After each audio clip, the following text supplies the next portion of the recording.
안녕하세요. 권순웅입니다. 안녕하세요. 윤가피입니다. 하승주입니다. 네. 정계 개편 가지고, 네. 1탄 했고, 2탄. 네. 예, 이번에는 자유한국당 쪽에 조금 초점을 두고 이야기를 한번 해보도록 하겠습니다. 이번 주제는, 우리가 1편에서 안철수와 유승민을 한번 전력 비교를 한번 해봤잖아요. 이번에는 홍준표와 내부의 적들이라는 주제입니다. 네. 먼저 이 얘기 시작하기 전에 홍준표가 초강수를 던졌잖아요. 물론 이제 바른정당하고의 바른정당 흡수를 위한 포석인데 먼저 박근혜 출당 조치를 했습니다. 이거 좀 자세하게 이제 설명을 좀 해주실 거고요. 하승조 선생님이. 그리고 또 하나가 서청원, 최경원 출당 조치를 또 했습니다. 이 두 가지에 대해서 앞으로 어떻게 되는지 좀 여쭤볼게요. 네. 박근혜 출당인 한나라당이 한다. 자유한국당 당규에 따라서 이제 결정이 된 거고요. 이렇게 하면은, 저는 솔직히 말해서 안 될 거라 생각했거든요. 네. 사실 자유한국당을 버티고 있는 큰 축 중에 하나가, 이 보수 세력들의 게 있고, 그 사람들에게 박근혜는 아직도 굉장히 소중한 상징이 아닐까 생각을 했었는데, 딱 쳐버리더라고요. 수구 세력이 또 칠 땐 또 칩니다. 그러더라고요. 살기 위해서는 뭐. 어쩔 수가 없는 상황이죠. 그래서 이게 또 윤리위에서 했더라고요.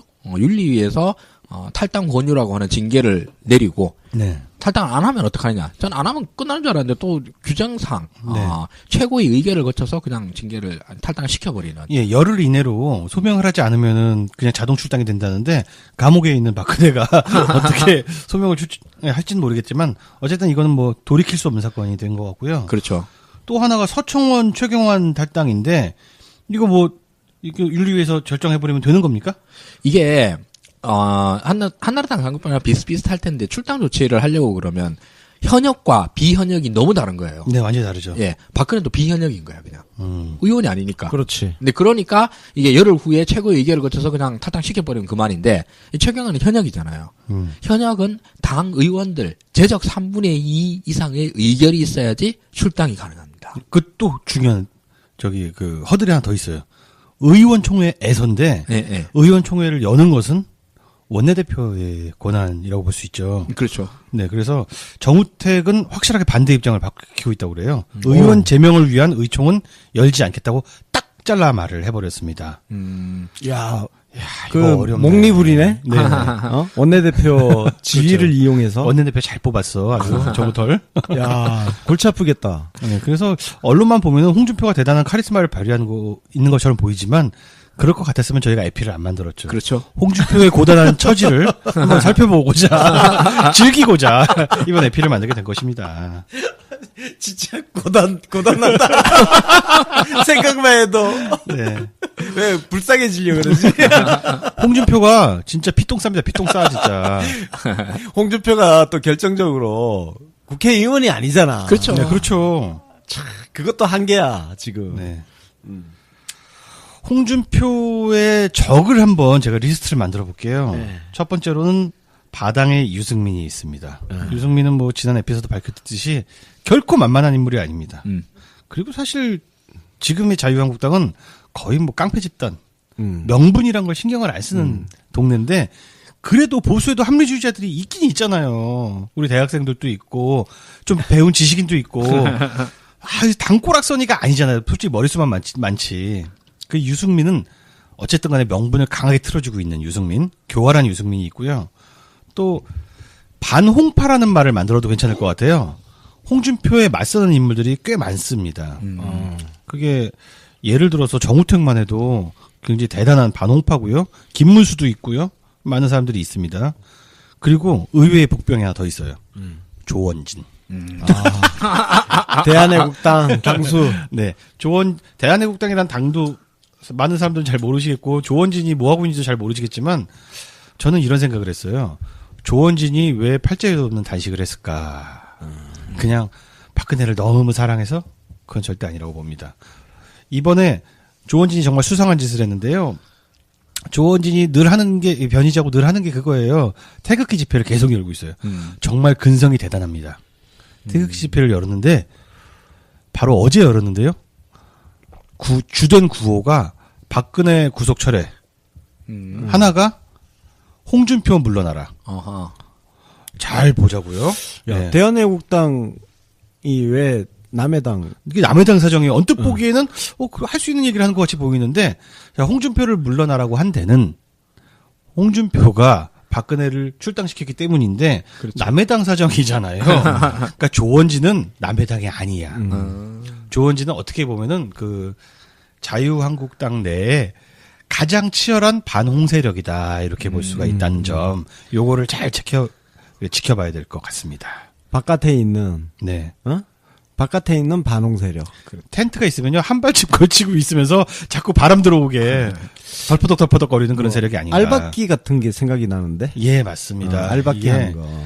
조그만 당, 위성 정당 같은 거, 당그 같지도 않은 당 하나 만들어가지고 걸리적 큰 당 괴롭히는 그런 당 있죠. 조원진을 그래서 지금부터 주목해야 된다. 제가 예전부터 그 대한애국당 특집을 많이 했잖습니까? 전문가지 전문가. 다 이유가 있다는 점을 말씀드립니다. 게다가 당 내에서 하면 당내 분란이지만 넌 남해당이잖아. 네. 남해당에서 얘기를 하면 당내 분란이 아니라 정당 간 선명성 경쟁이 돼. 명분도 있네. 아 그럼요. 누가 더 애국인가? 네. 누가 더 보수인가? 누가 더 정통인가를 요 기준으로 보면 누가 더 애국이냐? 이름부터 대한애국당이네. 그렇죠. 애국당. 누가 더 보수냐?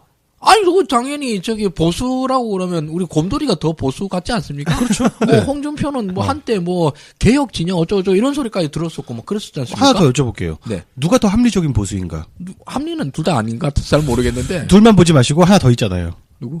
바로 바른정당에 유승민이 있다는 겁니다. 아. 이거 홍준표 입장이 그렇게 좋지가 않아요, 사실은. 게다가 정통성 문제에서 누가 더 정통이냐 하면 내가 박근혜라는 상징을 갖고 있다. 그렇죠. 이거 아닙니까? 그러니까 언뜻 보기엔 바보짓 같아 보이고 쓸데없이 단식을 한 것 같아 보이지만 다 정치적 포석이 있다는 거. 여의도에 있는 사람들은 어쨌든 간에 이런 정치 이합 집산에는 정말 탁월한 재능들이 있는 인간들이라는 아니, 걸 그럼요. 봐야 이거에 됩니다. 대해서 누가 더 명분을 선점하느냐의 문제에 있어서 조원진이 1인 정당으로서 말리지 않아요, 지금. 박정희가 맞습니다. 있잖아, 박정희. 예. 그렇죠. 그리고 자유한국당에서 제일 중요한 게 지역인데 누가 더 지역 정당일까 봤을 때 조원진 만만하게 볼 사람이 아닌 그렇죠. 것이죠. TK 민심을 가져가려고 굉장히 애를 쓰고 있다는 거. 뭐 당선될지는 모르겠는데 네. 어쨌든 그 동네의 코아들을 흡수할 수 있는 버퍼는 엄청나게 만들어 둔 네, 거죠. 여력을 가지고 있다는 거. 지금은 별거 아니지만. 네. 네. 해방꾼도 될 수 있다는 거지. 자, 지금부터 진행될 이야기는요, 어떻게 보면 홍준표가 계속 탈탈탈 털리는 이야기인데요.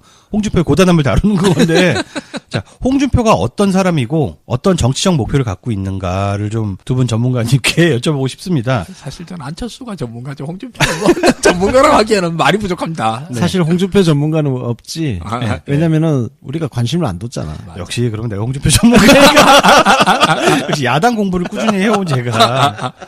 간단하게 좀 해설을 해드릴게요. 네.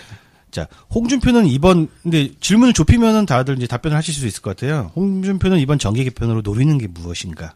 예를 들어서 뭐 자유한국당 보수의 가치를 지켜서 보수의 가치를 굳건히 세우고 앞으로 100년 정당에 나아가려는 꿈을 가지고 있다. 이런 거 아니잖아요. 아, 그렇죠. 뭐 네. 하다못해 그런 말도 안 하더라. 그런 말조차 안 하잖아요. 홍준표는 그냥 자기 정치하는 사람이죠. 맞아요. 내가 잘 됐으면 좋겠다.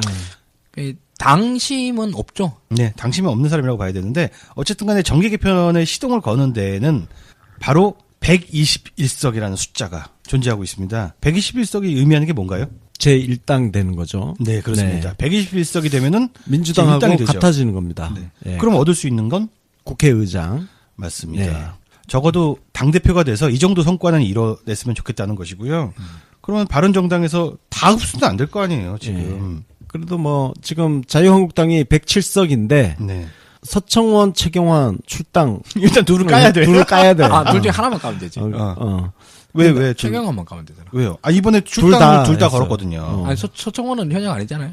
현역입니다. 수도 현역이에요? 네. 그렇습니다. 화성. 아, 죄송합니다. 그리고 두 명을 까야 저기 그 바른정당에서 사람들이 들어올 수가 있거든요. 그렇죠. 그래서 두 명 빼고 몇 명을 건져야 그럼 105석이 되고 네. 그러면 121석이 되려면 16석을 빼와야 돼요. 아유 만만치 않네. 16석에다가 1당이 되려면 거기 한 석 더 더해야 돼. 왜냐면 지금 민주당이 121석이고 정세균 국회의장이 임기를 마치고 되돌아가면 122석이 됩니다. 아 그거 다루는 데 그러면 없던데. 123석을 만들어야 1당이 되는 거거든요. 만만치 그러면 않네. 105에서 23석이 123이 되려면 18석이 필요해요. 아유. 그러니까 바른정당을 통째로 다 인수를 해야 돼. 그러네. 하하, 이거 만만치 않은데. 근데 아까도 말씀드렸지만, 유승민은 안 들어와. 적어도 유승민은 안 들어와. 하태경도 안 갈 그렇죠. 것 적어도 같은데? 하태경도 안 들어오고요. 그래서 이게 만만한 게 아닙니다. 쉬운 과제가 아니에요. 네. 그 바른정당이 20석인데 그 중에 3명만 안 따라와도 일당은 안 돼. 어휴, 이거 뭐, 당이 다 똘똘 뭉쳐가지고, 홍준표 대표를 밀어줘야, 이게 좀 어떻게 일당도 돼보고, 국회의장도 바꾸고, 입지도 누를 텐데, 만만치가 않네요. 그게 저기 아까 당심이 없다 그랬잖아요. 네. 우리 맨날 하는 건 선당 후사라 그러는데 이 사람은 선사 후당이잖아. 그렇지. 선사 후당인 당 대표한테 누가 그걸 갖다가 충성을 바치겠냐 하는 당연한 참 보면 질문을 리더십도 더럽게 없는 편이죠. 그 이제 그쪽에서는 거래를 통한 권력 유지는 또 굉장히 익숙하잖아요. 또 그렇죠. 장사만 뭐 서로 이해관계만 맞으면은 왔다 갔다 하는 건 문제가 없죠. 그렇죠. 지금 홍준표가 권력을 유지하고 있는 이유 중에 하나도 그런 딜의 결과이기도 한 거고. 저는 또 이런 부분도 있을 것 같아요. 홍준표가 왜 그냥 가만히 있다가 그냥 당대표직 오래 하면 되는데 왜 정계 개편을 추진하느냐에는 물론 뭐 정계 개편하면 지선에도 도움되고 다 좋겠지만 무엇보다 아까 선사 후당이라고 말씀하셨잖아요. 네네. 성완종 수사가 아직 끝나지 않았다. 아, 그렇죠. 그래서 당 몸집도 키우고 일당 정도 해야 일당 야당 대표면은 일당 야당 대표가 아니라 그냥 아예 일당 대표면은 아무래도 검찰에서 부담을 느끼지 않겠습니까? 그래서 그렇죠. 개인 그 구속 방어 혹은 유죄 방어를 위한 목적으로도 정계 개편을 쓰지 않느냐라는 생각이 들어요. 저도 그 말씀 굉장히 공감합니다. 물론 이제 재판 과정은 지루할 거고, 네. 오래 걸릴 수 있습니다만, 그러나, 오래 걸리는 동안 계속 몸집을 불려야 되는 아주 강력한 정치적 욕구도 아니구나. 그야말로 생존에 대한 욕구가 있으니까요. 그렇죠. 홍준표가 당대표에 출마한 이유 자체가 자기 네. 생존을 위해서 출마한 거예요. 그렇습니다. 경남도지사 사퇴하면서 지금 현역 의원도 아니잖아요. 그렇죠. 현역 의원도 아니고 그냥 자연인이죠. 예. 백수가 돼버리면 네. 이 재판이 굉장히 힘들어진다는 그렇죠, 생존 본능 그렇죠. 때문에 네. 당대표 선거에 나왔던 거고. 그래서 나와서 대선 망치고 당대표가 된 거죠. 이거 얘기를 하자면 어떤 경우는 하면은, 우리 걸로 생각을 해보면, 2007년 대선에서 정동영이 깨졌는데, 정동영이 깨지고 난 다음에 당대표 출마한 거예요. 맞아요. 그거랑 똑같은 비슷한 상황입니다. 네네.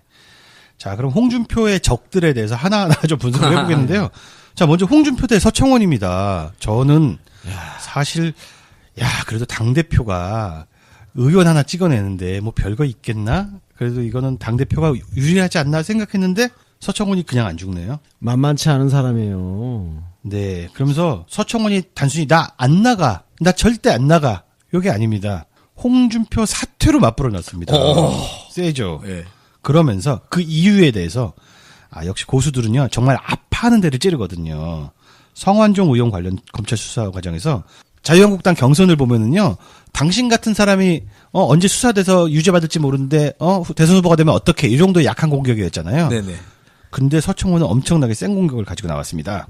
성완종 의원 관련 검찰 수사 과정에서 홍 대표가 나에게 협조를 요청한 일이 있다. 누구보다 홍 대표 본인이 잘 알고 있을 것이라고 아하. 메가톤급 폭로를 합니다.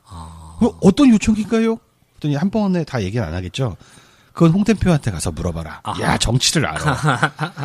근데 또 여기 압박을 넣어요. 만약 그 양반이 진실을 얘기하지 않을 때는 내가 진실의 증거를 내겠다며 추가 폭로를 예고한 것입니다. 아하. 그러면서 서청원이 직접 얘기한 게 아니에요. 서청원 측근이 기자들한테 녹취록 공개할 가능성도 있어요.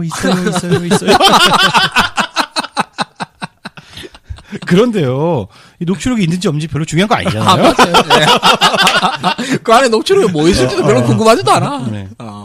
저게 뻥카인지 아닌지도 알 수가 없어. 서청원이 얼마나 고수인지 제가 마지막 한마디로 쐐기를 받겠습니다.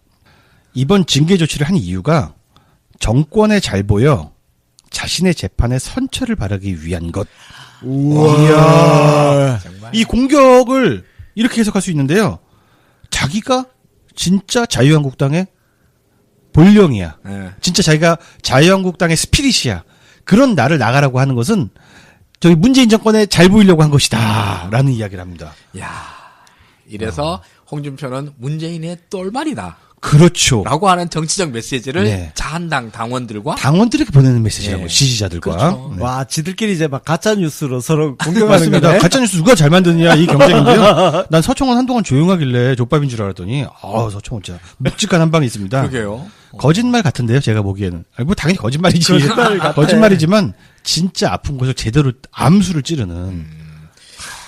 물론 여기서 홍준표가 네. 무슨 개소리냐 하고 네. 뒤통수를 호려 갈기면 되는데 네. 여기서 만약에 조금이라도 주저하는 모습이 보였다.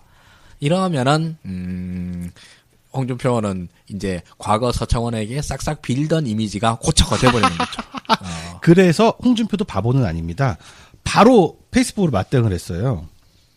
이런 얘기를 합니다. 서청원에게 공격을 다 역공을 취하는데 서청원 의원들 측근들이 나한테 찾아와서 출당시키면 폭로할 듯이 협박을 하고 그리고 전화 녹취록이 있다면서 검찰총장 대법원장에게 진정서를 제출해서 매장시키겠다고 하기도 했다. 그러니까 찬물을 끼얹는 거죠. 네. 그리고 협박만 하지 말고 녹취록이 있으면 공개해 봐라. 그렇죠. 네. 이렇게 맞받아쳤습니다. 홍준표는 안철수가 아니거든요. 네. 근데 이걸 보니까 두 쪽 얘기를 들어보니까 실제로 서청원한테 가가지고 뭐 협박하고 부탁을 하고 녹취록이 있는 것 같은 느낌도 들어요. 이게 사실은 저 얼토당토 않은 소리 하지 마라 이렇게 툭 쳐버려야 되는데 여기 말려 들어온 것 같아요. 서청원한테. 지금 현재 이런 상황입니다. 근데 제 생각에는 홍준표가 대응을 굉장히 잘한 것 같아요. 네. 예. 왜냐하면 서청원은 있어도 쉽게 못 가거든요. 패가 뭐 2개, 3개 더 있으면 모르겠는데 네. 일단은 그거 하나밖에 없는데 그거 까고 난 다음에 뭔 개소리냐 하고 계속 후드로 까면 녹취록 조작이다. 이렇게 후드로 가면 어떡할 거야. 말이야 바른 말이지. 홍준표가 그래도 자유한국당 내에서는 좀 깨끗한 편 아니겠습니까? 아유, 그 물에서는 정말 뭐랄까. 청백리야 청백리. 이하 부정관. 정말 와, 그렇죠. 근데 진짜 얘네들은 그냥 진짜 강목 들고 싸울 기세인 것 같아. 아니 지금 폭로하는 내용이 네. 살벌해요. 사실상 네. 엄청난 불법성 내용들이란 말이에요. 네. 지금 홍준표도 지금 뭐 서청원 사면 가명 여기에 지금 이명박 때 그 한 거에 대해서 그 로비하고 뭐 이런 거 이야기 다 까고 있지. 네. 반대로 지금 서청원도 그거 까고 있지. 오, 이거 완전 거의 서로 자해극에 가까운 강목 싸움이라고 할 수 있지. 이게 언론에서 서로 이제 어차피 가짜 뉴스고 근거도 필요 없잖아. 둘이서 막 네. 싸우기 시작하면은 이 뉴스 갖고 한 3개월은 우려먹을 수 있을 것 같은 느낌이 들잖아요. 정말 재미있는 당입니다. 네, 진짜 강 건너에서 불이 나니까 이렇게 재밌네. 그러니까. 맨날 씨발 우리 동네에서 불 나가지고 그거 끊느라고 정말 고생했었는데. 자, 두 분 패널님. 홍준표 대 서청원 누가 이길까요? 야, 일단은 그래도 홍준표가 당대표인데, 네. 당 헤게모니를 잡고 있는데, 서청원이 뭐, 얼마나 버틸지, 그게 관건이지. 어떻게 근데 생각하십니까? 네. 굉장히 오래 버티면서 홍준표 지를 다 빼놓을 것 같아. 그냥은 안 죽지. 국물이 튀지. 저는 네.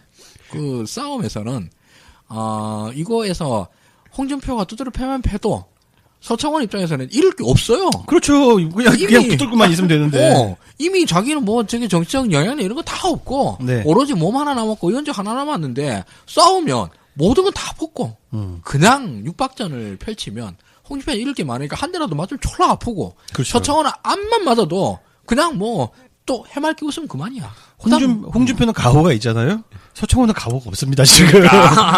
네. 서청원은 사실, 원래 이게 당이 정상적이었으면 차기 국회의장을 지금 노려야 하는 상황이란 말이야. 그렇죠. 가장 7선인가, 그냥 가장 선수가 많으니까 그 국회의장 한번 하고 정계 은퇴하는 게 소망이었을 텐데 지금 상황에서는 국회의장 지금 날아간 거나 다름없는 상황이에요. 무조건 여기 붙들어 있어야 됩니다. 그러니까 찐따처럼 맞아요. 그냥 뭐 어차피 나 이제 정치 이제 끝날 상황인데. 그리고 이게 저기 무기가 이건 뭐 있는지 없는지는 모르겠지만서도 서청원은 이걸 녹취록을 까면 너는 감옥 가야 된다, 홍준표 이 새끼야. 이렇게 얘기를 하는 거고 네. 홍준표 입장에서는 그런 거 없잖아, 새끼야.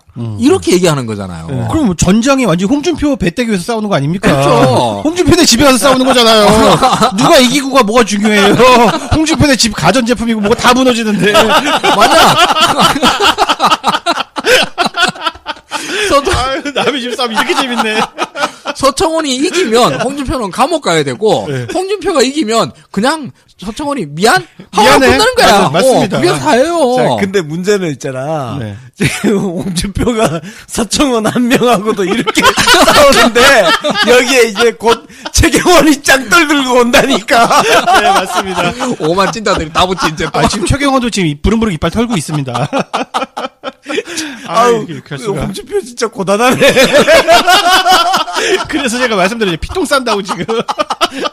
바깥에서 유승민 저러고 네. 있지. 대한애국당 조원진이 저러고 있지. 조원진 아직 시작도 안 했어. 안에서는 지금 서청원이랑 붙고 있는데 최경원 저기서 지금 최경원 저기서 뛰어오고 있지.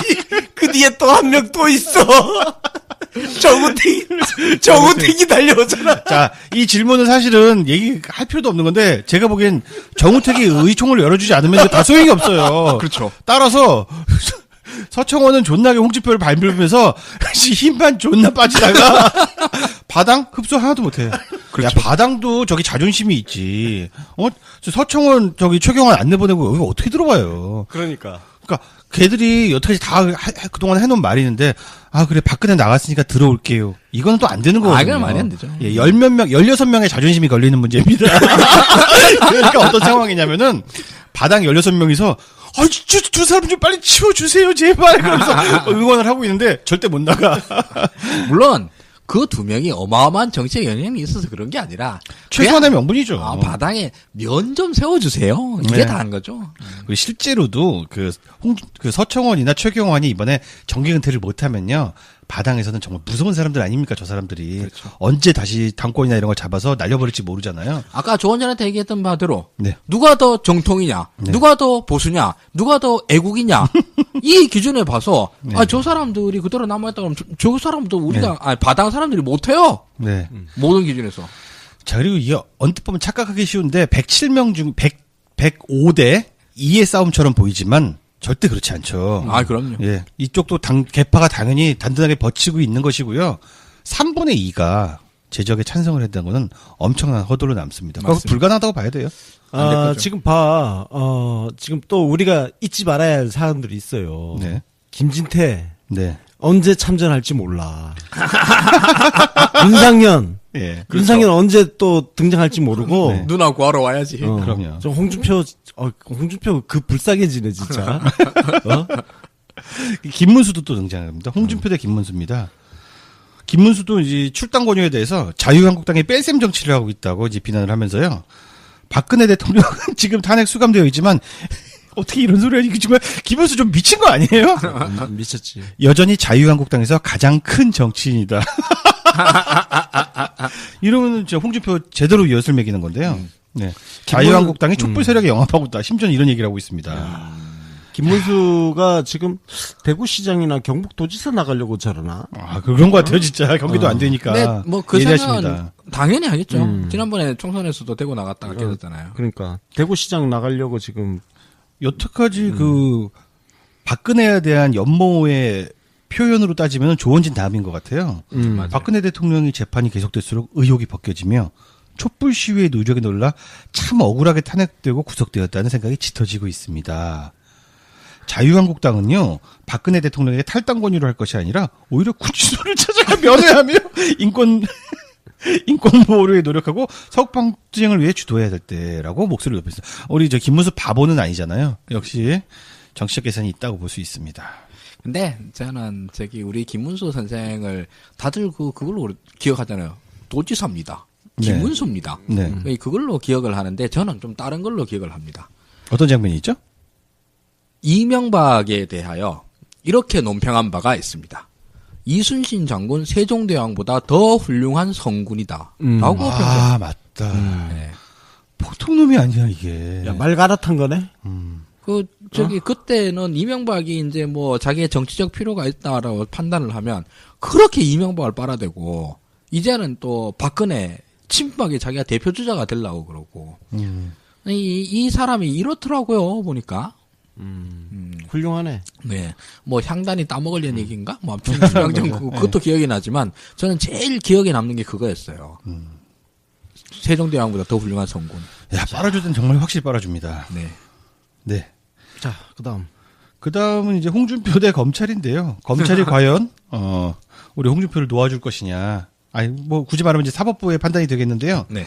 자, 두 분께 또 여쭤보고 싶은 게 저는 좀 법알못이라서 홍준표는 진짜 그 홍준표의 정적들이 얘기하는 것처럼 이번 성완종 리스트 수사에서 그 풀어낼 수 있을까? 그 점에 대해서 좀 한번 여쭤보고 싶습니다. 홍준표를 가장 괴롭히는 게 사실은 이 재판이죠. 네, 그렇습니다. 지금 어쨌든 2심에서 무죄를 받아서 대법원으로 갔단 말이에요. 맞나? 그럴 거예요. 근데 이제 파기환송돼서 내려오면 다시 이제 항소심에서 파기환송이 된다는 건 유죄가 된다는 이야기고, 네.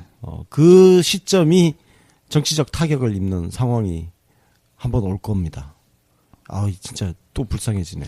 안 그래도 여기저기서 지금 안팎에서 시달리고 있는데, 네. 대법원 파기환송까지 돼버리면, 골치 아파지겠다.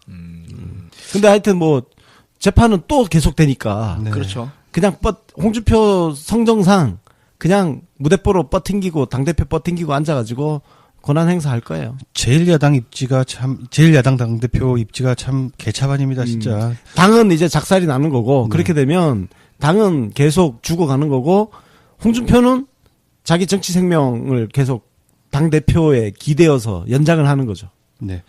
기타 등등 이제 홍준표에 대한 공격들을 좀 살펴보도록 하겠습니다. 조금 전에 김문수 공격에 대해서 홍준표 너무 바빠요, 지금. 그거 아세요? 지금 페이스북 정치를 하고 있는데요. 김진태가 한번 와서 물어뜯고, 또 정우택이 한번 김진태 이미 왔었어? 그렇죠. 또 최경환도 와서, 최경환이 곧 큰 실현이 다가올 것이다, 이런 말을 했고요. 저 뛰어오고 이거를 있는 거 맞네. 홍준표가 바빠 죽겠어요. 다 대응하고 있습니다. 도와준 사람이 없다는 거, 이거 좀 되게 중요한 포인트인데, 아무도 홍준표 쉴더가 없어요? 그러네. 홍준표 혼자 싸우고 있어요. 그러면서 홍준표는 김문수를 향해서도 또 이제 역공을 취했는데요. 친이계 출신으로 말이죠.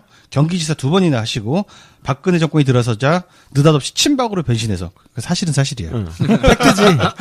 국회의원 출마를 대구로 내려가실 때 사람들이 이건 아니다 했는데 이게 무슨 말이냐면은 국회의원 출마를 대구로 내려가면 어떡해. 그래도 경기도지사 당의 했는데. 예. 그리고 국회의원 선거 때도 자기를 친박이라고 주장한 걸 보고 나서 박근혜를 팔지 않더라도 충분히 자생력 있는 분이 박근혜 마케팅으로 선거를 치르려고 하는 것은 잘못된 선거 전략이다. 그러면서 김전희 지사의 카멜레온식 변신을 빚고 왔습니다. 자, 이제 이게 며칠 되지도 않았는데 이런 공격들이 쏟아졌는데요. 혼자서 이렇게 방어를 하다 보면은 결국 진이 빠지게 되죠. 홍준표가 무슨 장비냐? 네. 거의 장판교 싸움이네. 홍장표. 홍장비. 홍장비. 네. 그래서 기사들 꽤 여러 가지가 떴는데 최경환하고도 좀 싸우고 있고 근데 얘기하다 보면 이제 끝이 없고요. 마지막으로 우리 조원진 전략을 한번 돌아보도록 하겠습니다. 조원진이 이 미치광이 같은 대한애국당을 만들었을 때 다들 의아했지만 선견지명이 있다. 그렇죠. 박근혜 탄핵을 봤을 때 박근혜가 어차피 전국에 핵이 될 거라는 건 누가 봐도 알 수 있고요. 조원진이 특별히 무슨 박근혜는 집사도 아니고 노비도 아닌데 굳이 왜 망해가는 정치인을 따라다녔을까라고 할 때는 그만한 이유가 있는 거 아니겠습니까? 그래서 대한애국당 창당에는 또 누구죠? 유승민이 바른정당을 창당했을 때는 각자 자유한국당의 핵이 무너질 수도 있겠구나라는 생각으로 뭘 그렇게 된다는 보장은 없지만 차린 거라고 볼 수 있을 것 같습니다. 그래서 저는 이런 생각을 했는데 만에 하나 최경환이나 서청원이 강제 출당을 당하게 되는 일이 생길 경우에는 걔들이 그냥 죽냐? 대한애국당 가겠네. 맞습니다. 대한애국당으로 귀의할 가능성이 커진다. 이거 노아의 방주인데? 네, 노아의 방주 프로젝트죠. 그래서 먼저 길을 닦아놨다고 저는 보여지고 조원진이 아까도 말씀드린 것처럼 이번 태극기 집회에서 홍준표 물러나라 이런 구호를 외치도록 시켰다는 거를 보면은 앞으로 조원진이 가장 강력하게 홍준표를 괴롭힐 수 있는 인물이다라는 점을 좀 말씀드리고 싶어요. 친박들한테는 일종의 최후의 보루 같은 성체를 지금 하나 만들어 놓은 맞습니다. 거네. 아주 강력한 성체를 만들어 놓은 거죠. 당 안에서 최후까지 아마 당 안에서 결사항전을 할 거예요. 네, 그렇습니다. 하는데 각종 뭐 제도적 장치를 통해서 출당이 되면 쫓겨나면 대한애국당 가는 거지. 아니 갈 데가 없잖아요. 우리로 따지면 문구란 사람들 거기 박구란 사람들이 어딜 가겠습니까? 네. 그러면 만약에 자유한국당에 네. 어떤 큰 내용이 닥치면 네. 대한애국당이 원내 교섭단체 안 되라는 법이 없을 것 같은데? 맞네요. 그것도 맞네요. 수부속인데. 이게 사실 국회의원들이 큰 당에 있는 걸 좋아하는 것처럼 생각하지만 국회의원들에게 가장 중요한 것은 자기 당선되는 거예요. 그렇죠. 근데 TK 본류들이 다 모여 있는데 TK에서 공천받고 당선되기 좋은 당이 어디냐. 대한애국당이 계속 저렇게 매력적인 모습으로 변해간다면 대한애국당으로 몰려갈 수도 있다. 탈당 러시가 이루어질 수도 있다. 그리고 우리 조원진 대표를 뭐랄까 희화화하면 네. 안 될 것 같아요. 듣고 보니까 또 그러네. 예. 조원진 대표도 사실 그 과거 자유한국당인가 뭐 새누리당 아무튼 거기서 탈당을 하셔가지고 최초로 만든 당이 새누리당이었잖아요. 맞다. 네, 처음에 새누리당이었죠. 예, 조원진 대표는 당명 알박기 하러 갔죠. 네. 지난 대선에서 새누리당의 대선 후보였었어요. 게다가 그 이후의 정치적 행보도 얼마나 고통에 찼습니까. 네. 그래서 새누리당의 당원들에 의해서 막 징계당하고 그때 막 변희재 지금과 똑같이 출당 당하고 막 그런 거였지 않습니까? 맞네. 가피가 그때 리포트 한번 했었지. 맞아요. 그런 고통을 겪으면서 얼마나 많은 정치적 각성을 했겠습니까? 큰 정치인이 된 거예요. 네. 고난 속에서. 이번에 이런 방주 조원진 대표가 만드신 이 대한애국당이라고 하는 이 방주는 진짜 거대할 거예요. 이 과거의 정치적 역경들이 한 땀 한 땀 다 들어가 있는 진짜 아주 많은 인원들을 수용할 수 있는 대단히 큰 노아의 방주다. 네. 이렇게 생각을 합니다. 지역 방주. 안철수의 꿈을 네. 자유한국당이 이뤄주나? 다당제요? 다당제. 그래서 지금 막 당이 한 6, 7개. 지금도 6개니까 한 10개 정도 되는 거 아니야? 시리즈 시작할 때 그런 말씀 드렸잖아요. 그 정계 개편이 하나로 뭉치려는 움직임이 아니라 더 분화되려는 움직임일 수 있다. 일단 수구 세력만 하더라도 일단 3개로 쪼개지고 있지 않습니까? 네. 네, 이 흐름은 계속 진행되지 않을까. 지금도 3개는 3개야. 지금 3개야. 근데 좀 더 균등하게 나눠지는 거죠. 그렇지. 네. 그래서 이 기획을 하게 되는 이유 중에 하나는 이거였어요. 세상에 적들의 분열을 지켜보는 것만큼 기쁜 일은 없다. 그런데 그 분열된 적들의 힘들이 균등한 걸 볼 때만큼 기쁜 일은 없다. 그래서 지금 뭐 안철수 내건, 뭐 유승민 내건, 또 홍준표 내건 간에 각 당들이 다 2개 이상으로 쪼개지고 있는데 모두가 만만치 않은 호족들이 버티고 있다는 점. 맞습니다. 네, 그 점을 말씀드리고 싶었습니다. 역설적으로 이제 그 이면이 보여주는 게 지금 자유한국당, 바른정당은 조금 빼더라도 국민의당, 대한애국당 이 정치인들이 기본적으로 과거 정치 구도 속에서 성장한 사람들이고 그 구도를 이용했기 때문에 네. 이게 구심력이 전혀 작동을 안 하는 거야. 네. 그리고 구심력을 작동하게 할 만한 정치 리더도 한 명도 없어 지금. 그렇죠. 사실 지금 우리가 얘기했던 야당발 정계 개편이라는 건 굉장히 언어를 순화해서 한 얘기고 그냥 이합집산이죠. 그렇죠. 이합집산에 불과한 것이고 이 정계 개편이라고 하는 말을 저는 굉장히 기억에 남는 것은 노무현 대통령 말로 기억에 남습니다. 대통령 후보로 이제 경선에서 추대되고 난 다음에 지금 정치 상황에서 어떤 일을 하고 싶으십니까?라는 질문에 대해서 한참을 고민하다가 그냥 딱 4글자로 정계 개편이라고 답을 하신 적이 있으셨거든요. 네. 기억납니다. 기억나죠. 근데 그때의 노무현 대통령의 정계 개편이라고 하는 것에는 뭐 내가 누구랑 뭐 어디랑 합당을 하고 탈당을 하고 뭐 등등등 이런 내용이 아니었어요. 네, 전혀 아니고. 예. 지역주의를 극복하자. 그리고 가치로 다시 뭉치자. 네, 가치로 뭉치자. 이 표현을 정계 개편이라는 4자로 표현을 했었어요. 그거는 정계 개편이 맞습니다. 왜냐하면 그 하나의 우리가 뚜렷한 정치적 목적을 가지고 명분을 가지고 그 목적과 명분에 합치되게 정치권의 구조를 갖다 바꿔보자라는 말이니까 그런 건 정계 개편이나 부를 수 있겠습니다만 지금 좌파 국당들 간에 벌어지고 있는 논의에서 무슨 가치가 있냐는 거예요. 그렇지. 당선이라는 가치가 있습니다. 당선에는 이익이라고는 할 수 네, 있지만 네, 그렇죠. 그렇죠. 그나마 아니 뭐 다 말은 합니다. 뭐 다당제니 뭐 문제 해결이 뭐 어쩌고 말은 하지만 그 말을 갖다가 진지하게 들어주는 국민은 아무도 없어요.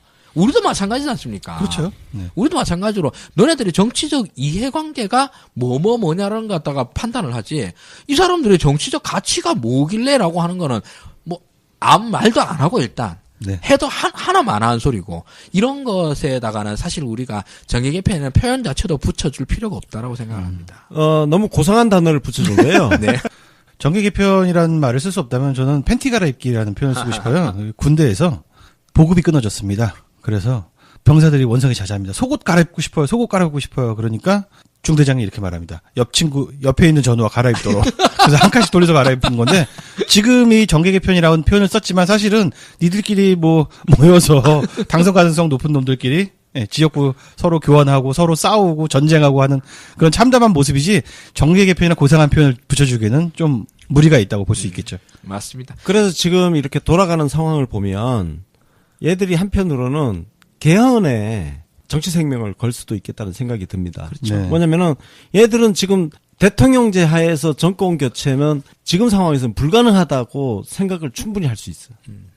저렇게 쭉쭉 갈라지는 상황인데 90력이 작동을 안 하는데 그리고 마땅한 차기 후보도 없는 상태에서 그러면 개헌밖에 얘들이 볼게 없는 기댈 거죠. 수 있는 거는 내각제밖에 없는 거예요. 네. 그렇게 생각. 왜냐면은 내각제를 하게 되면 대한애국당도 집권당이 될 수 있다니까. 그럴 수 있죠. 맞아요. 예. 장관 한 자리 얻어가지고 조원진이 장관하면 되는 거지 뭐. 연정 해가지고 장관 자리 하나 얻을 수도 있고 그 가능성이 있단 말이에요. 저는 문재인 대통령께서 개헌을 추진하겠다라는 공약을 하셨고 그 공약 추진에 대한 의지도 전혀 의심하지 않습니다. 그런데 그건 대통령의 공약인 거고 나는 국민대 한 사람으로서 내 권리도 있다라는 거예요. 만약 그런 식으로 개헌안이 추진되고 제안된다고 그러면 저는 진짜 개헌안 반대 투표에 대한 캠페인 들어갈 거예요, 진짜.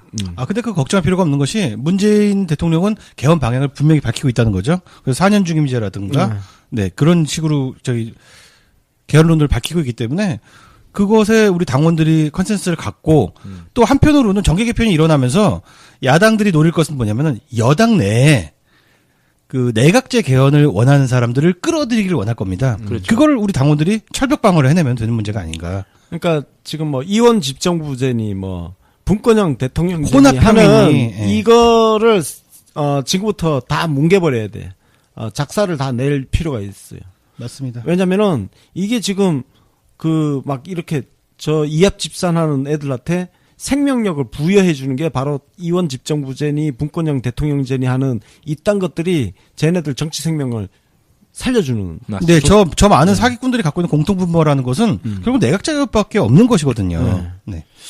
아니 그래서 난 지금 쟤네들이 마음 놓고 저렇게 분열을 할 수 있는 토양이 바로 개헌이 아닌가 그런 추측을 하고 있고요. 내각제 개헌을 걸면 다시 모일 수 있으니까 깃발 아래 모일 수 있으니까. 근데 쟤네들도 참 걸림돌이 하나 딱 버티고 있어. 뭡니까? 안철수는 절대 내각제 이거 할 수가 없어. 네, 그렇습니다. 왜냐면 내가 대통령을 해야 되는데. 또 있죠. 유승민. 유승민도 절대 내각제 개헌에 찬성하지 않을 거라고 보고요. 대통령병 환자들이 너무 많아서 야당은 뭉치기도 어려움이 있습니다. 야, 그러고 보니까 지금 좌파 국당 셋 다 자당은 홍준표 원해. 국당 안준표 원해. 지금 바당도 이해원 있다가 날아갔으니까 지금 이제 전당대회 준비하니까 당대표가 현재 공석이지 않나요? 그런가요? 거기 참 야당에 관심이 없어요. 저는 알아야 되는데 제가 못 챙겨서 미안합니다. 다 네. 지금 당내 리더십 네. 자체가 좀 그렇게 좀 그러네요. 네. 네. 저는 마지막으로 하고 싶은 얘기가 있는데, 저희가 국민의당 너무 싫어하잖아요. 사라졌으면 좋겠다는 생각을 합니다. 그리고 친박 찌끄레기들은 패족으로서 마땅히 살아야 된다고 생각을 합니다. 그리고 합리적인 모습 운운하는 유승민도 꼴 보기 싫어 죽겠죠. 바른정당도 사라져야 된다고 생각합니다.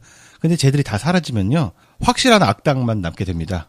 야당이 분열이 되려면은 저런 꼴 보기 싫은 사람들이 여전히 좀 남아져 있고 우리 팟캐스터들의 뮤지가 되어줘야 된다. 네. 우리가 조롱할 수 있는 적들이 많으면 많을수록 좋다. 적이 하나로 뭉치는 것만큼 두려운 일은 없다라는 점을 좀 말씀드리고 싶습니다. 죽도록 욕은 하되 죽지 않을 만큼 욕을 해야 된다라는 점 말씀드리고 싶습니다. 살려놓고 네. 갖고 노는 거지. 그렇죠. 죽을 만하면 약 발라주고 또 한 대 때리고 네. 죽지 않을 만큼. 혼절하면 물기 얹어서. 참 그동안 이 정당의 분열이라는 거는 우리만 당해왔던 문제인데 어쨌든 격세지감이 느껴지는 요즘입니다. 너도 한번 당해봐라. 아, 즐겁다. 기분 좋아지네. 네, 좋죠. 네. 아. 어쨌든 뭐, 두 가지 두 뭐 가지 다 했어요? 포맷으로 정계 개편, 야당발 정계 개편 혹은 팬티 갈아입기 이야기를 나눠봤는데요. 어쨌든 간에 우리가 중심 잘 잡고 우리가 할 일은 그거예요. 저기 껴들 필요가 전혀 없고 우리는 우리 정당 혁신만 계속 야멸차게 우리 당 깃발만 굳건히 짚고 간다면은 세상에 두려울 것이 없다라는 점 말씀드리면서 정당발전위원회가 하고 있는 네. 혁신들 잘 하고 그래서 지금보다 더 강한 정당을 만들어 간다면 쟤들이 뭔 짓을 해도 사실 아무런 상관이 없다. 네, 그게 그렇습니다. 이번 정계 개편 기획 시리즈의 결론입니다. 우리는 100만 당원 시대는 어디 않습니까? 우린 100만 대군이에요. 그렇죠. 뭐든지 할 수 있어요. 네. 여론도 만들 수 있습니다. 저쪽에 여론 말간의 부족들끼리 뭐 두 부족이 합쳤다가 뭐 한 부족이 또 뭐 반란했다가 뭐 네. 이러고 있는 애들은 말 가리고 돌 거리고 지들끼리 뭐. 알아서 하고요. 우리의 100만 대군의 흙먼지 한 번 넘기면 다 그냥 다 쓸어버리는 겁니다. 어우, 진짜. 그렇습니다. 백만대군 말발굽 소리 울리면서 지축을 울리면서 흑먼지 날리면서 쟤들이 그냥 통- 쓸고 가는 거야. 그냥. 쟤들이 막 통합하려고 그러잖아요. 그럼 우리 100만 대군이 쿵 팔 몇 번 굴러주면 다 쪼개집니다. 저희가 준비한 이야기는 여기까지고요. 저희는 또 더 알차고 재미있는 기획으로 찾아뵙도록 하겠습니다. 청취해주신 청취자 여러분 감사합니다. 감사합니다. 맞습니다. 뭔가 다 이유가 있다는 점을 말씀드립니다. 게다가 당 내에서 하면 당내 분란이지만 넌 남의 당이잖아. 네. 남의 당에서 얘기를 하면 당내 분란이 아니라 정당 간 선명성 경쟁이들. 명분도 있네. 아 그럼요. 누가 더 애국인가? 네. 누가 더 보수인가? 누가 더 정통인가를 요 기준으로 보면 누가 더 애국이냐? 이름부터 대한애국당이네. 그렇죠. 애국당. 누가 더 보수냐? 아니, 그거 당연히 저기 보수라고 그러면 우리 곰돌이가 더 보수 같지 않습니까? 그렇죠. 뭐 홍준표는 뭐 한때 뭐 개혁 진영 어쩌고저쩌고 이런 소리까지 들었었고 뭐 그랬었지 않습니까? 하나 더 여쭤볼게요. 네. 누가 더 합리적인 보수인가? 합리는 둘 다 아닌가 잘 모르겠는데. 둘만 보지 마시고 하나 더 있잖아요. 누구? 바로 바른정당에 유승민이 있다는 겁니다. 아. 이거 홍준표 입장이 그렇게 좋지가 않아요, 사실은. 게다가 정통성 문제에서 누가 더 정통이냐 하면 내가 박근혜라는 상징을 갖고 있다. 그렇죠. 이거 아닙니까? 그러니까 언뜻 보기엔 바보짓 같아 보이고 쓸데없이 단식을 한 것 같아 보이지만 다 정치적 포석이 있다는 거. 여의도에 있는 사람들은 어쨌든 간에 이런 정치 이합 집산에는 정말 탁월한 재능들이 있는 인간이라는 아니, 걸 그럼요. 봐야 이거에 됩니다. 대해서 누가 더 명분을 선점하느냐의 문제에 있어서 조원진이 1인 정당으로서 말리지 않아요, 지금. 박정희가 맞습니다. 있잖아, 박정희. 예. 그렇죠. 그리고 자유한국당에서 제일 중요한 게 지역인데 누가 더 지역 정당일까 봤을 때 조원진 만만하게 볼 사람이 아닌 그렇죠. 것이죠. TK 민심을 가져가려고 굉장히 애를 쓰고 있다는 거. 뭐 당선될지는 모르겠는데 네. 어쨌든 그 동네의 코아들을 흡수할 수 있는 버퍼는 엄청나게 만들어둔 네, 거죠. 여력을 가지고 있다는 거. 지금은 별거 아니지만. 네. 네. 해방꾼도 될 수 있다는 거지. 자, 지금부터 진행될 이야기는요, 어떻게 보면 홍준표가 계속 탈탈탈 털리는 이야기인데요. 홍준표의 고단함을 다루는 건데, 자, 홍준표가 어떤 사람이고, 어떤 정치적 목표를 갖고 있는가를 좀 두 분 전문가님께 여쭤보고 싶습니다. 사실 저는 안철수가 전문가죠. 홍준표는 뭐 전문가라고 하기에는 말이 부족합니다. 사실 홍준표 전문가는 없지. 아, 네. 왜냐면은 우리가 관심을 안 뒀잖아. 역시, 그러면 내가 홍준표 전문가니까. 역시 야당 공부를 꾸준히 해온 제가, 간단하게 좀 해설을 해드릴게요. 네. 자, 홍준표는 근데 질문을 좁히면은 다들 이제 답변을 하실 수 있을 것 같아요. 홍준표는 이번 정계 개편으로 노리는 게 무엇인가? 예를 들어서 뭐 자유한국당 보수의 가치를 지켜서 보수의 가치를 굳건히 세우고 앞으로 100년 정당에 나아가려는 꿈을 가지고 있다. 이런 거 아니잖아요. 아, 그렇죠. 뭐 네. 하다못해 그런 말도 안 하더라. 그런 말조차 안 하잖아요. 홍준표는 그냥 자기 정치하는 사람이죠. 맞아요. 내가 잘 됐으면 좋겠다. 당심은 없죠. 네, 당심이 없는 사람이라고 봐야 되는데 어쨌든 간에 정계 개편의 시동을 거는 데에는 바로 121석이라는 숫자가 존재하고 있습니다. 121석이 의미하는 게 뭔가요? 제1당 되는 거죠. 네, 그렇습니다. 121석이 되면은 민주당하고 제1당이 되죠. 같아지는 겁니다. 네. 예. 그럼 얻을 수 있는 건 국회의장. 맞습니다. 네. 적어도 당대표가 돼서 이 정도 성과는 이뤄냈으면 좋겠습니다. 안녕하세요. 권순웅입니다. 안녕하세요. 윤갑입니다. 하승주입니다. 네. 정계 개편 가지고 네. 1탄 했고 2탄. 네. 예, 이번에는 자유한국당 쪽에 조금 초점을 두고 이야기를 한번 해보도록 하겠습니다. 이번 주제는 우리가 1편에서 안철수와 유승민을 한번 전력 비교를 한번 해봤잖아요. 이번에는 홍준표와 내부의 적들이라는 주제입니다. 네. 먼저 이 얘기 시작하기 전에 홍준표가 초강수를 던졌잖아요. 물론 이제 바른정당하고의 바른정당 흡수를 위한 포석인데 먼저 박근혜 출당 조치를 했습니다. 이거 좀 자세하게 이제 설명을 좀 해주실 거고요. 하승조 선생님이. 그리고 또 하나가 서청원, 최경원 출당 조치를 또 했습니다. 이 두 가지에 대해서 앞으로 어떻게 되는지 좀 여쭤볼게요. 네. 그 박근혜 출당인 한나라당이란다. 그 자유한국당 당규에 따라서 이제 결정이 된 거고요. 이렇게 하면은 저는 솔직히 말해서 안 될 거라 생각했거든요. 네. 사실 자유한국당을 버티고 있는 큰 축 중에 하나가 이 보수 세력들의 게 있고 그 사람들에게 박근혜는 아직도 굉장히 소중한 상징이 아닐까 생각을 했었는데 그 딱 쳐버리더라고요. 수구 세력이 또 칠 땐 또 칩니다. 그러더라고요. 살기 위해서는 뭐. 어쩔 수가 없는 상황이죠. 그래서 이게 탈당 또 윤리위에서 했더라고요. 윤리위에서 탈당 권유라고 하는 징계를 내리고 네. 탈당 안 하면 어떡하느냐. 전 안 하면 끝나는 줄 알았는데 또 규정상 네. 최고의 의결을 거쳐서 그냥 징계를 탈당을 시켜버리는. 예, 열흘 이내로 소명을 하지 않으면은 그냥 자동 출당이 된다는데 감옥에 있는 박근혜가 어떻게 소명을 할지는 모르겠지만 어쨌든 이거는 뭐 돌이킬 수 없는 사건이 된 것 같고요. 그렇죠. 또 하나가 서청원, 최경환 탈당인데 이거 이거 윤리위에서 결정해버리면 되는 겁니까? 이게 한나라당 당규법이랑 비슷비슷할 텐데 출당 조치를 하려고 그러면 현역과 비현역이 너무 다른 거예요. 네, 완전히 다르죠. 예, 박근혜도 비현역인 거야 그냥. 의원이 아니니까. 그렇지. 근데 그러니까 이게 열흘 후에 최고의 의결을 거쳐서 그냥 탈당시켜버리면 그만인데 이 최경환은 현역이잖아요. 현역은 당 의원들 제적 3분의 2 이상의 의결이 있어야지 출당이 가능합니다. 그 또 중요한 허들이 하나 더 있어요. 의원총회에서인데 예. 의원총회를 여는 것은 원내대표의 권한이라고 볼 수 있죠. 그렇죠. 네, 그래서 정우택은 확실하게 반대 입장을 밝히고 있다고 그래요. 의원 제명을 위한 의총은 열지 않겠다고 딱 잘라 말을 해버렸습니다. 야, 이거 그 어렵네. 목리불이네. 네. 원내대표 지위를 그렇죠. 이용해서. 원내대표 잘 뽑았어, 아주 정우털. 야, 골치 아프겠다. 네, 그래서 언론만 보면은 홍준표가 대단한 카리스마를 있는 것처럼 보이지만 그럴 것 같았으면 저희가 에피를 안 만들었죠. 그렇죠. 홍준표의 고단한 처지. 출마한 이유 자체가 자기 네. 생존을 위해서 출마한 거예요. 그렇습니다. 경남도지사 사퇴하면서 지금 현역 의원도 아니잖아요. 그렇죠. 현역 의원도 아니고 그냥 자연인이죠. 예. 백수가 돼버리면 네. 이 재판이 굉장히 힘들어진다는 그렇죠, 생존 본능 그렇죠. 때문에 네. 당대표 선거 나왔던 거고. 그래서 나와서 대선 망치고 당대표가 된 거죠. 이거 얘기를 하자면 어떤 경우는 하면은 우리 걸로 생각을 해보면 2007년 대선에서 정동영이 깨졌는데 정동영이 깨지고 난 다음에 당대표 출마한 거예요. 맞아요. 그거랑 똑같은 비슷한 상황이에요. 네네. 자, 그럼 홍준표의 적들에 대해서 하나하나 좀 분석을 해보겠는데요.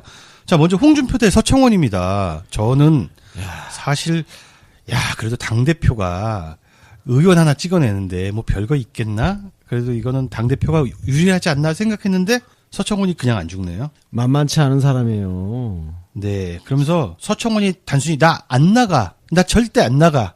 요게 아닙니다. 홍준표 사퇴로 맞불어 놨습니다. 세죠. 예. 그러면서 그 이유에 대해서 역시 고수들은요. 정말 아파하는 데를 찌르거든요. 성완종 의원 관련 검찰 수사 과정에서 자유한국당 경선을 보면은요. 당신 같은 사람이 언제 수사돼서 유죄받을지 모르는데 대선 후보가 되면 어떻게 이 정도 약한 공격이었잖아요. 네네. 근데 서청원은 엄청나게 센 공격을 가지고 나왔습니다. 성완종 의원 관련 검찰 수사 과정에서 홍 대표가 나에게 협조를 요청한 일이 있다. 누구보다 홍 대표 본인이 잘 알고 있을 것이라고 아하. 메가톤급 폭로를 합니다. 어떤 요청인가요? 그랬더니 한 번에 다 얘기는 안 하겠죠. 그건 홍 대표한테 가서 물어봐라. 아하. 야, 정치를 알아. 근데 또 여기 압박을 넣어요. 만약 그 양반이 진실을 얘기하지 않을 때는 내가 진실의 증거를 내겠다며 추가 폭로를 예고한 것입니다. 아하. 그러면서 서청원이 직접 얘기한 게 아니에요. 서청원 측근이 기자들한테 녹취록 공개할 가능성도 있어요. 그런데요, 이 녹취록이 있는지 없는지 별로 중요한 거 아니잖아요. 맞아요. 네. 그 안에 녹취록이 뭐 있을지도 별로 궁금하지도 않아. 네. 저게 뻥카인지 아닌지도 알 수가 없어. 서청원이 얼마나 고수인지 제가 마지막 한마디로 쐐기를 받겠습니다. 이번 징계 조치를 한 이유가 정권에 잘 보여 자신의 재판에 선처를 바라기 위한 것. 우와. 이 공격을 이렇게 해석할 수 있는데요. 자기가 진짜 자유한국당의 본령이야. 네. 진짜 자기가 자유한국당의 스피릿이야. 그런 나를 나가라고 하는 것은 저기 문재인 정권에 잘 보이려고 한 것이다. 라는 이야기를 합니다. 야, 이래서 홍준표는 문재인의 똘말이다. 그렇죠. 라고 하는 정치적 메시지를 네. 자한당 당원들과 당원들에게 보내는 메시지라고, 네. 지지자들과. 그렇죠. 네. 와, 지들끼리 이제 막 가짜 뉴스로 서로 공격하는 맞습니다. 거네. 가짜뉴스 누가 잘 만드느냐 이 경쟁인데요. 난 서청을 한번 살펴보고자 즐기고자 이번 에피를 만들게 된 것입니다.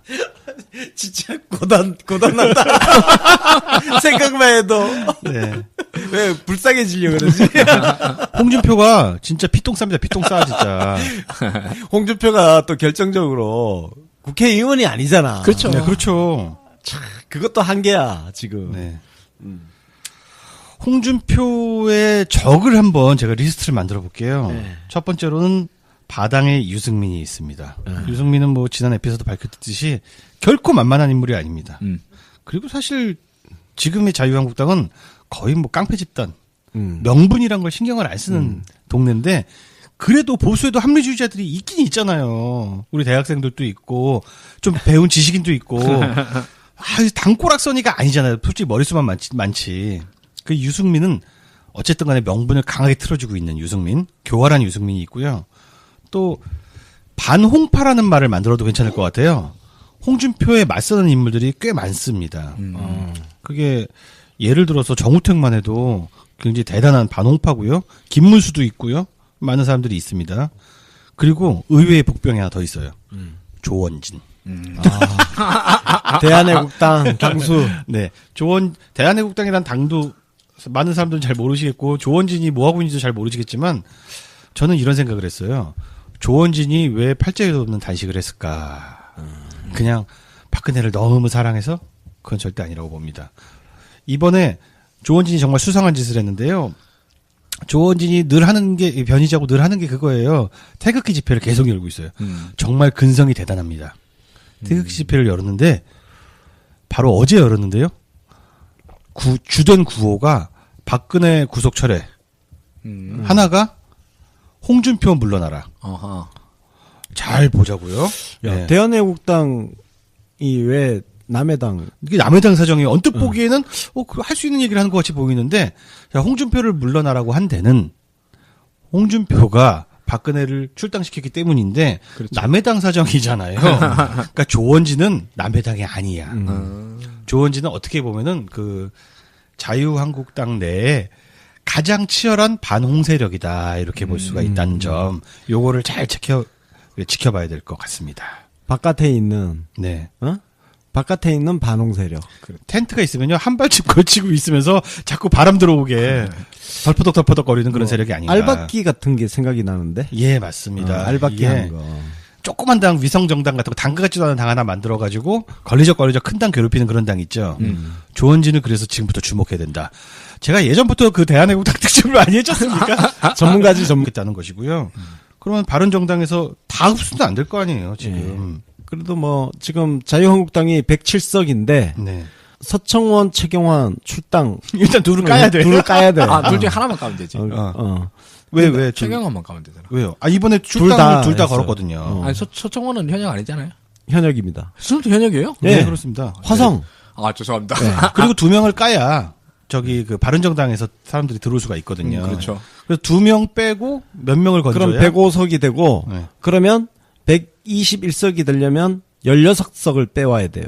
아유 만만치 않네. 16석에다가 1당이 되려면 거기 한 석 더 더해야 돼. 왜냐면 지금 민주당이 121석이고 정세균 국회의장이 임기를 마치고 되돌아가면 122석이 됩니다. 아, 그거 다루는 데 그러면 없던데. 123석을 만들어야 일당이 되는 거거든요. 만만치 그러면 않네. 105에서 23석이 123이 되려면 18석이 필요해요. 아유. 그러니까 바른정당을 통째로 다 인수를 해야 돼. 그러네. 하하, 이거 만만치 않은데. 근데 아까도 말씀드렸지만, 유승민은 안 들어와.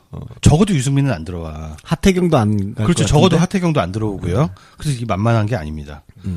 쉬운 과제가 아니에요. 네. 그 바른정당이 20석인데 그 중에 3명만 안 따라와도 일당은 안 돼. 어휴, 이거 뭐, 당이 다 똘똘 뭉쳐가지고, 홍준표 대표를 밀어줘야, 이게 좀 어떻게 일당도 돼보고, 국회의장도 바꾸고, 입지도 노릴 텐데, 만만치가 않네요. 그게 저기 아까 당심이 없다 그랬잖아요. 네. 우리 맨날 하는 건 선당 후사라 그러는데 이 사람은 선사 후당이잖아. 그렇지. 선사 후당인 당 대표한테 누가 그걸 갖다가 충성을 바치겠냐 하는 당연한 참 보면 질문을 리더십도 그렇게 없는 편이죠. 그 이제 그쪽에서는 딜 거래를 통한 권력 유지는 또 굉장히 익숙하잖아요. 또 그렇죠. 장사만 뭐 서로 이해관계만 맞으면은 왔다 갔다 하는 건 문제가 없죠. 그렇죠. 지금 홍준표가 권력을 유지하고 있는 이유 중에 하나도 그런 딜의 결과이기도 한 거고. 저는 또 이런 부분도 있을 것 같아요. 홍준표가 왜 그냥 가만히 있다가 그냥 당대표직 오래 하면 되는데 왜 정계 개편을 추진하느냐에는 물론 뭐 정계 개편하면 지선에도 도움되고 다 좋겠지만 무엇보다 아까 선사 후당이라고 말씀하셨잖아요. 네네. 성완종 수사가 아직 끝나지 않았다. 아, 그렇죠. 그래서 당 몸집도 키우고 일당 정도 해야 일당 야당 대표면은 일당 야당 대표가 아니라 그냥 아예 일당 대표면은 아무래도 검찰에서 부담을 느끼지 않겠습니까? 그래서 그렇죠. 개인 그 구속 방어 혹은 유죄 방어를 위한 목적으로도 정계 개편을 쓰지 않느냐라는 생각이 들어요. 저도 그 말씀 굉장히 공감합니다. 뭐 물론 이제 재판 과정은 지루할 거고 네. 오래 걸릴 수 있습니다만 그러나 오래 걸리니까 오래 걸리는 동안 계속 몸집을 불려야 되는 아주 강력한 정치적 욕구도 아니구나. 그냥 그야말로 생존에 대한 욕구가 있으니까요. 그렇죠. 홍준표가 당대표에